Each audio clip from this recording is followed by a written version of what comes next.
号金沢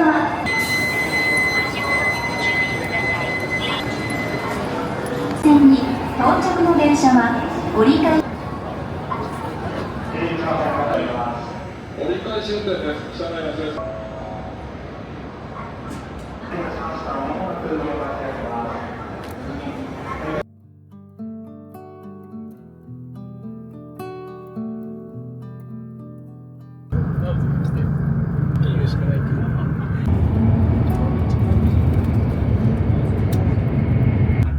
Oh, look at the small houses there, like on top of the mountain. Wow, here's outside, man. Here's like where they do old enough, you know, the kids working on the bridge. Are you sure that's not Mount Fuji? No, that's Sure, it's not. just a ski Mount slope. Fuji has a very nice white crater on top. Yeah, That is but- round.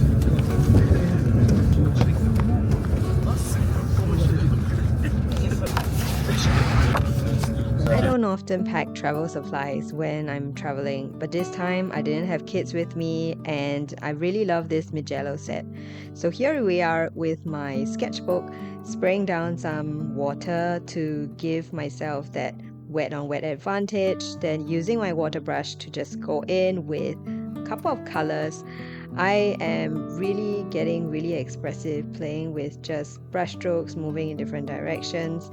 And at this point in time, I'm trying to capture some of the little houses that are kind of nestled between the mountains that I'm seeing outside the train. The view is beautiful because we were lucky to get a really nice photograph memory of Mount Fuji, which often is very foggy and you don't get a clear view. And we were really lucky that we got to see it. It is a really amazing, majestic looking piece of art that is just standing there. And while I am just putting down paint to paper, one of the things that I notice is even though I want to capture the moment, I also struggle with working with my travel supplies because I don't use them often enough. I don't use a water brush like this, so it's definitely a little bit of a learning curve while I'm out. And I'm also just still trying to just have fun with it, not being able to paint with a cup and being so used to having all of your studio supplies just laid out in front of you using your favorite brush and so on. But the nice thing about using a water brush is that I tend to rinse out the brush just by squeezing it, so all the water just goes through the barrel, and this helps me to clean the brush. That being said, my palette definitely gets a lot muddier, and I have a little muddy corner so that I can keep some of my colors clear. Now, I'm actually doing a very, very rough illustrative sketch of Mount Fuji, and the nice thing about doing your own interpretation right here is that when we are sketching on the go, we are really just capturing the essence of what exactly we're feeling and we're seeing. Sometimes it can feel really overwhelming with all the different details and different emotions, but at this stage, one of the key things that I wanted to highlight most was the mountain and then all of those little houses, and I wanted to splash and inject in color. Apart from my paint supplies, I've brought some of my color pencils as well, and I've also bought a couple of new color pencils from Holbein at the art store, so I'm planning to try using them to add layers later. As we are getting off the train, I will be continuing at the cafe. When we visited, it was in February, and it's crazy that an hour away from Tokyo, you can see melted snow all around. While in Singapore, I don't get to see snow often, snow always gives me this childlike feeling like, wow, how beautiful is all of these scatters of white just all over the floor and on the landscapes. So here we're on a hunt, going to look for a house. And this was really the reason why we have come all this way from Tokyo to Karuizawa. If you are a fan of the Netflix show Terrace House, This the one. green Oh, door. hi, the green door, yeah. Okay. Yes, arigato. And you would find this space really familiar. Terrace House is where there are a group of boys and girls that come together. It's a reality show, and I really have watched every single season there is. One of the shows that I love just sitting and watching. And after we've gone there, we decided to go through Karuizawa town and just take a stroll across to see what else this lovely place has to offer.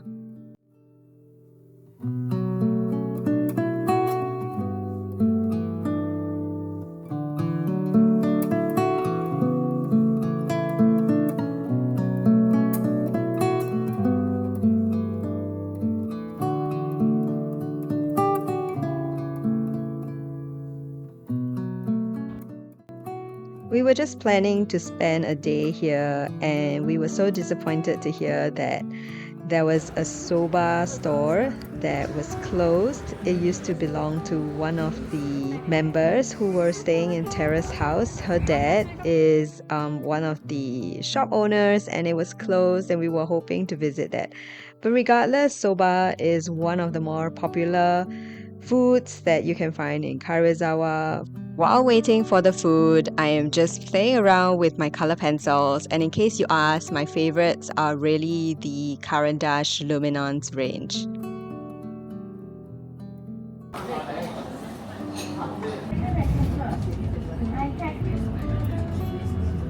After our bellies were filled, we decided to take a bus down to a spa where we were going to enjoy the hot natural springs that Karuizawa has.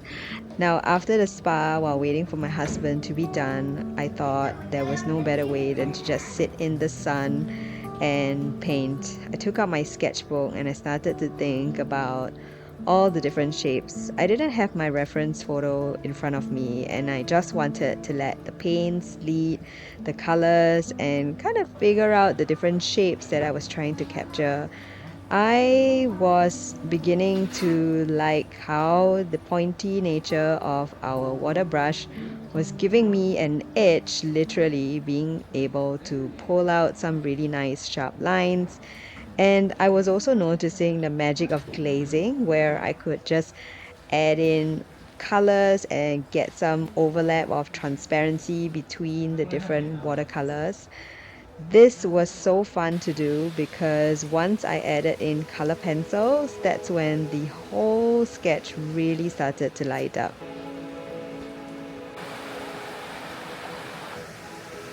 The uncle.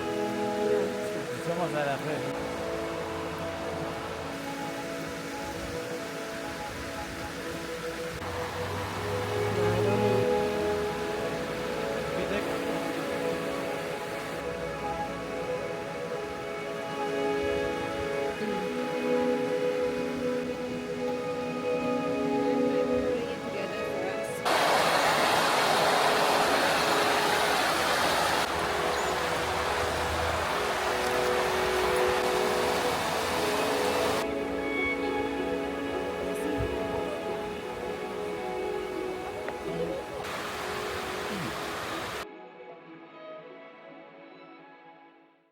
So I'm back from Karuizawa, and it was a really nice, relaxing trip.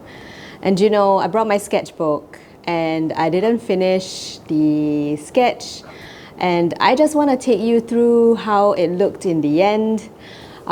This was definitely something that often happens when we bring our sketchbooks on the go. We might not finish it, so come to the studio with me and watch this painting finish. Oh, I know you kind of want to see what the end result is, and well, honestly, I didn't film this like right after I got back from Karuizawa. So here is the end result so that you stick around for it. But here is what we have, and in this one, I visited a camellia rose garden, which was so beautiful. It happened to be in season. And this was where I was kind of exploring how I wanted to paint just lots of white petals in its place. But here is the painting that you are going to Watch us do together.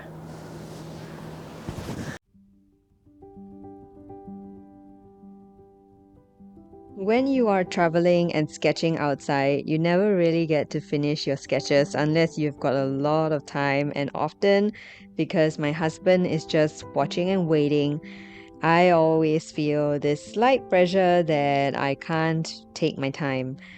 There is a advantage to that because I would then be a lot more decisive with how I want to work. And also, it means that I allow my intuition to take over a lot more than overthinking. So, I am still working with the water brush in the fashion that, pretending like I was still using it while I was out in Karuizawa, and I'm just creating some of these little house roofs and shades, a little bit of windows, some doors here and there, and I'm really loving that first layer of color. I didn't expect this first layer to have a pop of bright colors and then some moody colors where they have mixed in between each other. I was also challenging myself to kind of give the water brush a chance because sometimes, even though we don't like something, it really does take time for us to get to know our supplies, to make time to really understand how it works before we can say, yes, I like it, or no, I don't. Shopping in Tokyo is not without visiting the art store. If you have missed out, there is a video that I have done with my art haul as well as the trip to the art store that I would love for you to check out. I'm going to put all the links in the description below. But I've got some of these color pencils from Holbein and I love their waxy texture. They have really good coverage and they go on smoothly. I don't have to press very much for the pigments to really shine and show. And I am a huge fan of really bright colors because I want the entire painting to pop. And with permanent color pencils like these, one of the good things about using them over a sketch is that you can do a wash over it and you don't have to worry that the color pencils are going to run, so it kind of stays. And I also love this sketchy feeling or texture that you can get from color pencils, where you don't exactly need to put a lot of pressure. You can just basically run it back and forth and you would get some kind of marks. And those are actually really fun to do. Now, I've noticed that because I've been painting for a while, even when I'm using my color pencil, I tend to play around with the pressure that I put on my color pencil. This means that sometimes I might actually press down hard and sometimes I let go and it would be just a really light line. And I think having a difference in the pressure that you have on your brush or on your pencil gives your painting some new edges to look at. It creates new interest.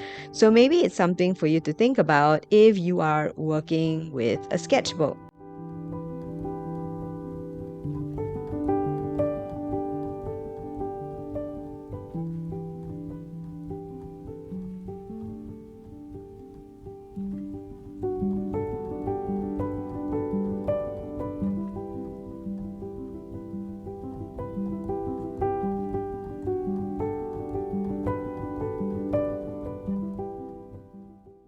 As I'm sketching these little houses, it always makes me curious about the people who are living in there, what are their lives like, their stories, and it's almost like when we are capturing a painting, we are also creating a story.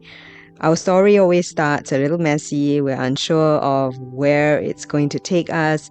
Just like the feelings and emotions that I felt in the beginning using the sketchbook and the water brush, I wasn't sure how things were going to turn out considering it wasn't in the comfort of my studio and the supplies I was used to.